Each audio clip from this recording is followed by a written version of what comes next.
Hello, I'm going to tell you the story of Dick Whittington and his cats. This picture book is a Ladybird book which was published in Britain in 1966. But this is a much older story. This is Dick Whittington and here's his cat. And it's quite a well-known story, based in London mostly.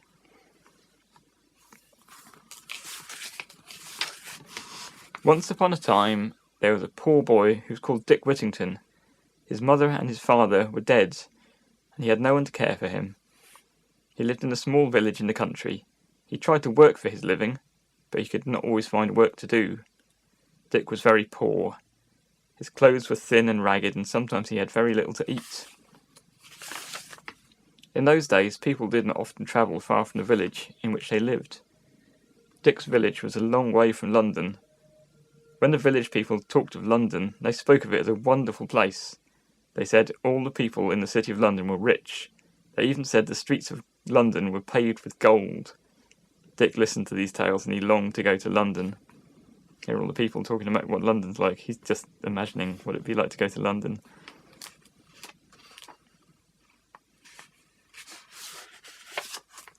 Dick thought that if he went to London, he would be able to pick up gold from the streets.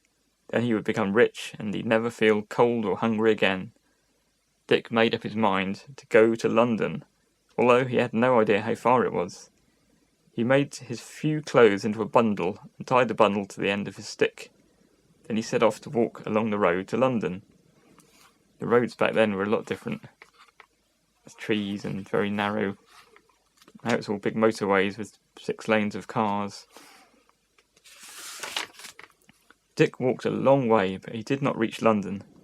Just as he was beginning to feel very tired, a hay cart came along the road. The cart was pulled by big horses and driven by a kind-faced man. The driver stopped his cart and said to Dick, "Where are you going, my lad?" "I'm going to London, sir," replied Dick. "Then jump up beside me," said the driver, "and I'll take you to London." When they drove into the city of London, Dick gazed about him in wonder.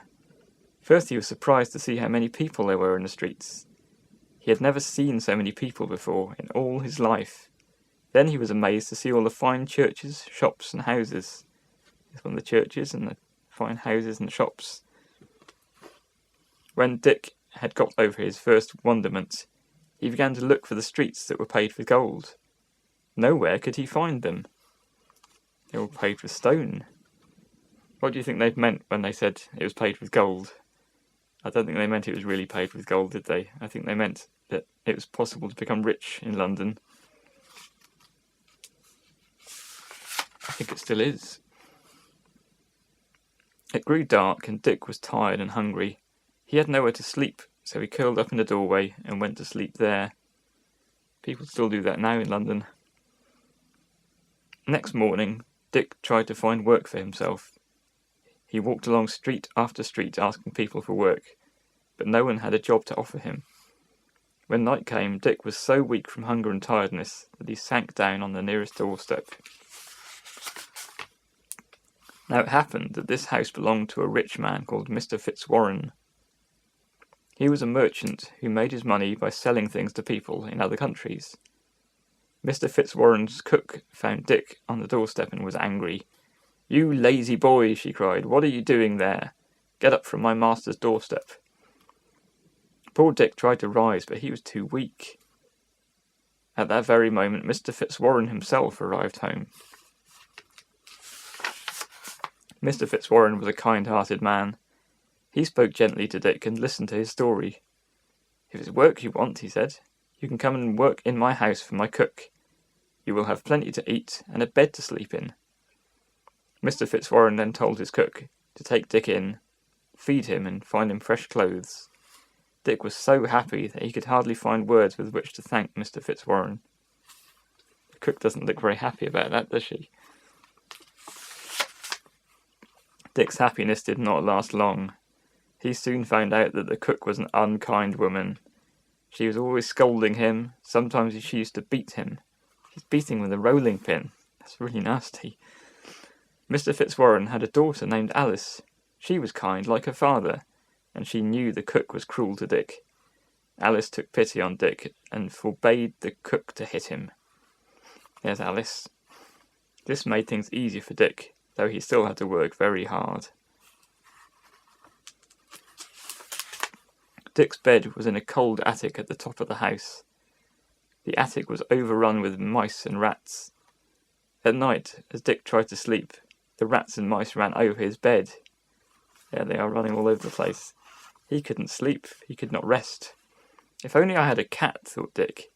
She would be a friend to me, and she would chase away the rats and mice. But all the money that Dick had in the world was 1 penny. Next day, Dick went to the market with his penny in his pocket. There he saw a woman holding a cat in her arms. That's the cat. "Please, will you sell me your cat?" Dick asked the woman. "I'm not sure that I want to sell her," said the woman. "She's a grand cat for catching mice." "That's just what I need," said Dick, and he pleaded so hard that at last the woman agreed to sell her cat for 1 penny. Lots of things in this market. Birds, and that could be garlic maybe, fruits, vegetables.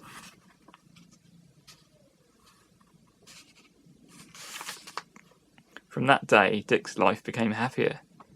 He loved his cat and looked upon her as his friend. At night he slept well because his cat chased away all the rats and mice. Now Mr. Fitzwarren had many ships that sailed to distant lands. Whenever a ship sailed, Mr. Fitzwarren let everyone in his house send something with the captain. These things were sold for good prices in other countries. In this way everyone had the chance to make extra money for himself. That's an interesting looking chair. I think I've seen ones like that in antique shops. Look at his shoes. You don't often see shoes like that nowadays. And they wore tights back then rather than trousers. And he's feeding his cat. One day, Mr. Fitzwarren called all the servants together. He told them that a ship was ready to sail. Everyone except Dick had something to sell. "Do you not want to send something on my ship?" asked Mr. Fitzwarren. "I've nothing in the world except my cat," replied Dick. "Then you must send your cat," said Alice. There's Alice. Poor Dick did not really want to part with his cat, but to please Alice, he agreed at last. "Would you have given away your cat if you had a cat?" The cook made fun of Dick, saying, "Whoever heard of sending a cat on Mr. Fitzwarren's ship? What use will it be?" Dick missed his cat and wished he had never sent her away. Once more, he could not sleep at night because of the mice running over his bed. Dick was so unhappy that he made up his mind to run away. Early one morning, he crept out of the house before anyone was awake. Look at the cook laughing. She's mean. He looks sad. That thing there is a bed warming pan. Back before they had rubber hot water bottles, they'd put hot stones inside this metal pan, put it down the bed, and you could warm up the bed with it.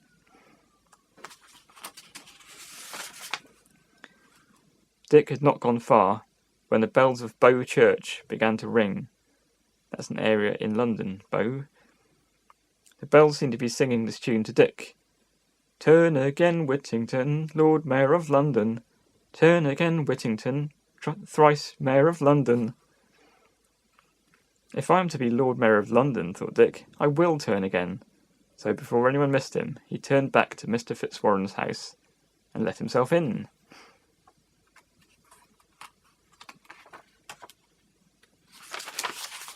Meanwhile, on the ship, Dick's cat was making herself very useful.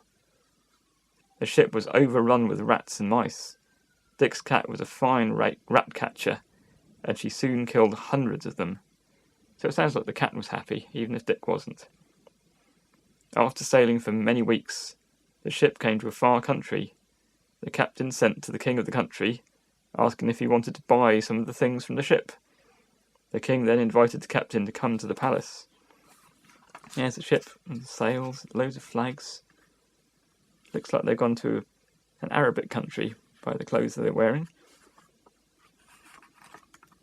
And by the buildings, that could be a mosque, I think.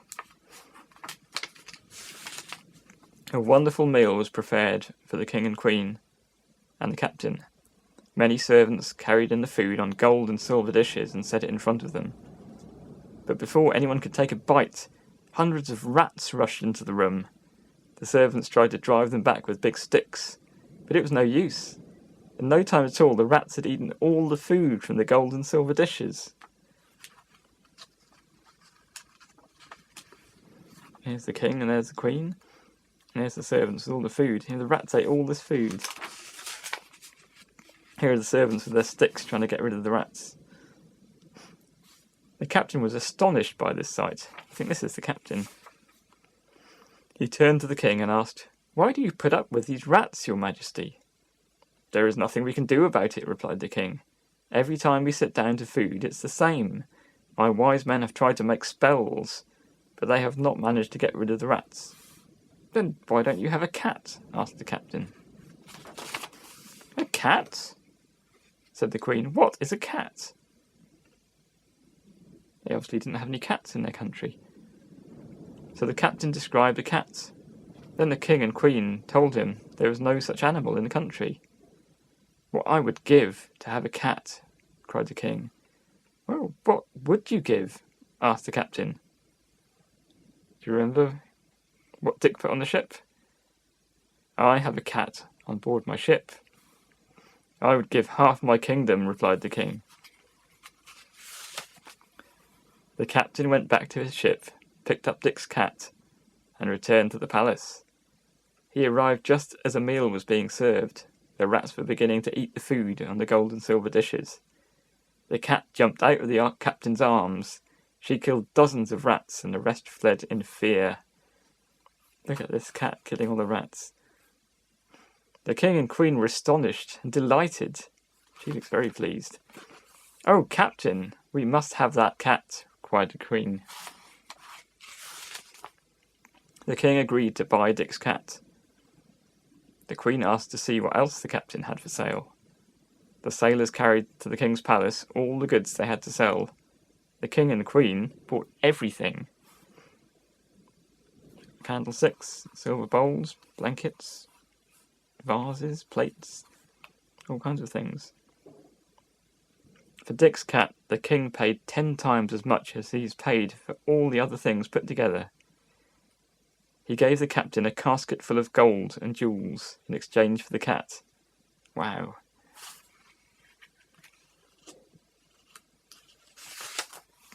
When the ship got home, the captain went straight to Mr. Fitzwarren and told him the good news. Mr. Fitzwarren was glad to hear that all the goods on the ship had been sold for so much money. He was especially pleased that Dick's cat had made him a fortune. Mr. Fitzwarren sent a servant to the kitchen, saying, "Ask Mr. Whittington to come up here, please." Dick thought the servant was making fun of him. He didn't expect to be sent up to see Mr. Fitzwarren. Mr. Fitzwarren handed Dick the casket of jewels. "You are now a very rich man, Mr. Whittington," he said. "Your cat has made your fortune." Dick could hardly believe this good news. He thanked Mr. Fitzwarren and the captain with all his heart. Some bosses would have kept that money themselves, wouldn't they? But Mr. Fitzwarren was a good man. He gave Dick the money. Miss Alice was very happy to hear about Dick's good fortune. "First you must buy yourself some new clothes," she said. Dick did so, and very smart he looked in his new clothes. Dick was now a wealthy man. When he asked Mr. Fitzwarren if he could marry his daughter Alice, Mr. Fitzwarren was glad to give his consent. Some years later, Dick became Lord Mayor of London, just like the song went. Indeed, he was Lord Mayor of London 3 times. So the Bow Bells had been right when they rang to him. "Turn again, Whittington, Lord Mayor of London. Turn again, Whittington, thrice Mayor of London." There he is as the mayor with his mayor's chain made of gold and his ring. Thanks for listening. That's the story of Dick Whittington.